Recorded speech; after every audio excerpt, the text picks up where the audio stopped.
Hi, this is Noah from screenprintexchange.com. So I made a few videos on the Ryobi lawnmower, 40 volt battery powered lawnmower, and so now I'm going to just check out components. And what I use is this right here.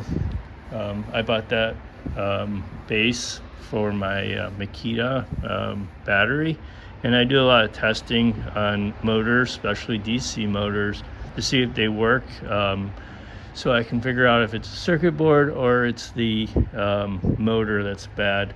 So we're going to test it out, and I'm going to show you how I do it, and then I'm going to make another video with the blade motor. So I'm going to show this so I can also sell this on eBay. So it does work. It'll come with wheels and the motor. So there we go. So I'm going to turn it on. It's kind of cool. I kind of have it rigged so it won't fall over.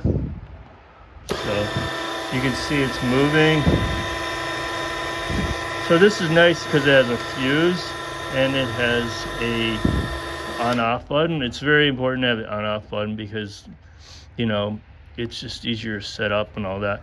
And if I were to reverse these two leads, it would spin the other way, but I'm not going to do that because it was hard enough to set this up.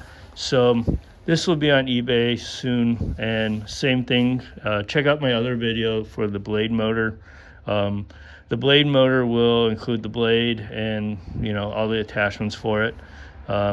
So like this video, make comments. This is a really nice thing to have. See, it fell out because I just pushed it in.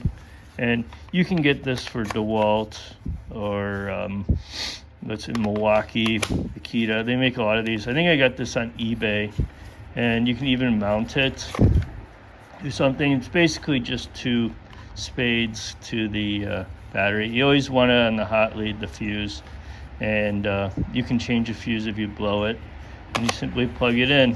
And get one with the power switch because you know, you don't want to deal with electricity. Thank you, and keep on watching. Bye.